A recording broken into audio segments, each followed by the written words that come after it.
1800 hours Pakistan Standard Time. Assalamu alaikum. This is Radio Pakistan. The news read by Sumaira Kamal. The headlines first.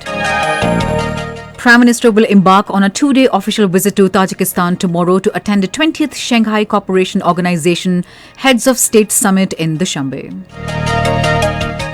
Foreign Minister has rejected the impression of building refugee camps or resettlement processing facilities on Pakistani soil for the people coming from Afghanistan.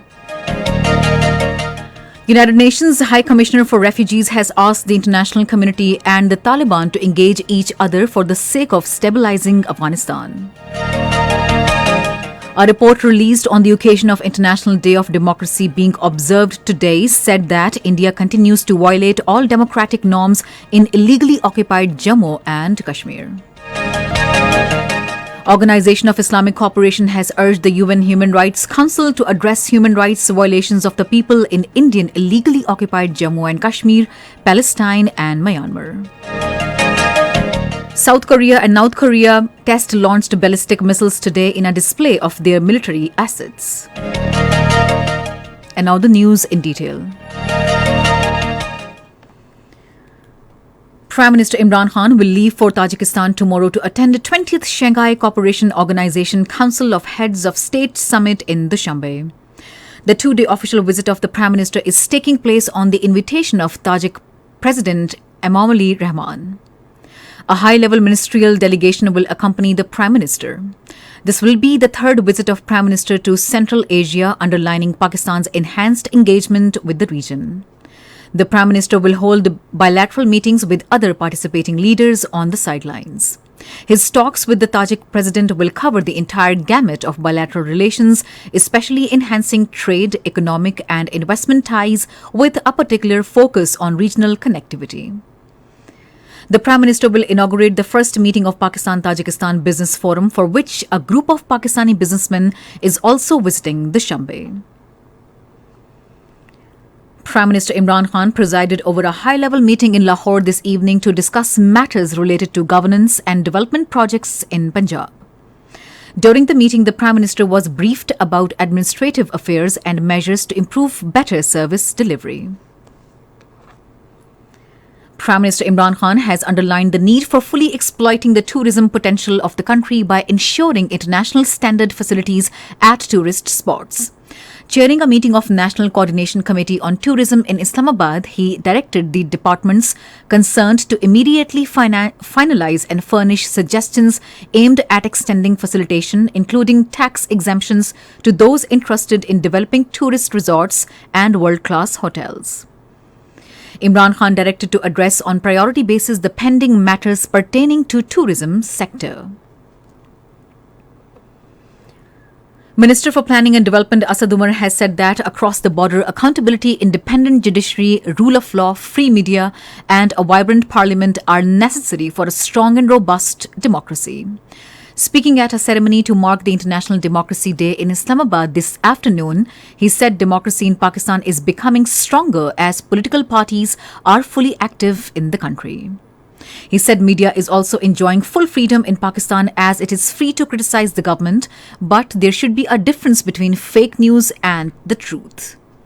Speaking on the occasion, Speaker National Assembly Asad Qaisar said the government is taking measures to strengthen democracy and democratic institutions in the country.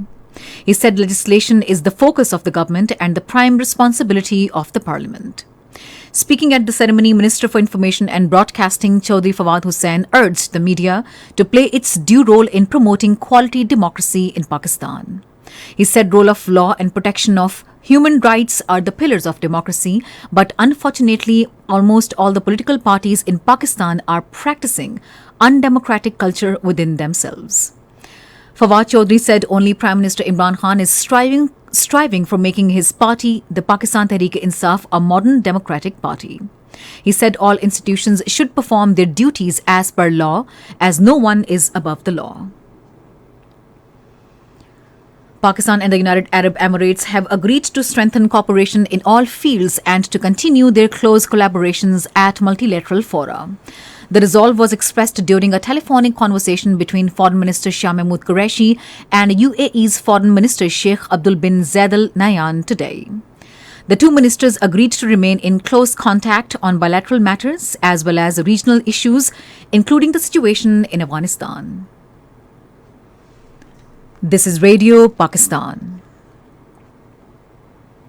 Foreign Minister Shah Mahmood Qureshi has rejected the impression of building refugee camps or resettlement processing facilities on Pakistani soil for the people coming from Afghanistan.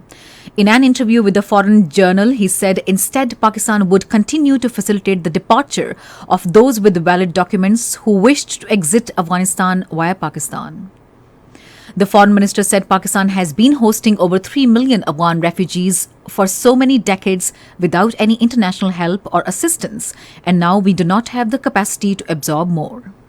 He said that any processing facility where Afghan citizens can apply for asylum should be in Afghanistan. Shah Mahmood Qureshi said the UK should accept the new reality in Afghanistan and deliver immediate aid to the Taliban-run country, as isolating the Taliban authorities would lead to economic collapse, anarchy and chaos. The UN Refugee Agency has asked the international community and the Taliban to find a way to deal with each other for the sake of stabilizing Afghanistan. In an interview, the chief of the United Nations High Commissioner for Refugees, Filippo Grandi, said the international community will have to balance pragmatism, the need to keep Afghanistan stable and viable, and the political considerations that would mean supporting a government led by the Taliban. In Indian illegally occupied Jammu and Kashmir, All-Party Hurriyat Conference has drawn world's attention towards a brutal act of Indian fascist regime of not allowing people to participate in funeral prayers of iconic personality of ongoing resistance movement Sayyid Ali Gilani in a statement in Srinagar. All parties said that Sayyid Ali Gilani was martyred in police custody and his dead body was snatched from a grieved family by Indian forces and buried in the darkness of night without performing religious rites. Meanwhile, a report released by Kashmir Media Service on the International Day of Democracy being observed today said that India continues to violate all democratic norms in occupied Jammu and Kashmir. The Organization of Islamic Cooperation has urged the UN Human Rights Council to address the human rights violations of the people suffering from long-running disputes in Jammu and Kashmir, Palestine and Myanmar. In a statement delivered on behalf of OIC at UN in Geneva, Pakistan's ambassador Khalil Hashmi urged the Council to implement the recommendations addressed to it for human rights. At the 47th Foreign Ministers' Conference in Niger, the OIC aid demanded revocation of all illegal measures taken since August 5, 2019, including those designed to alter the demographic structure of the occupied territory and denial of rights of Kashmiri people. Khalil Hashmi said, "We remind the international community of its obligations to ensure the implementation of UN Security Council resolutions on Jammu and Kashmir in the fulfillment of the rights of the Kashmiri people." South Korea and North Korea test-launched ballistic missiles today in a display of military assets. In a statement, South Korea's presidential office said it conducted domestically built first underwater-launched ballistic missile tests today, fired from a 3,000-ton class submarine that flew from a set distance before hitting a designated target. The statement further said that the test followed two short-range North Korean ballistic missiles launched from the central North Korea, flew about 800 kilometers before landing in the waters between the Korean peninsula and Japan.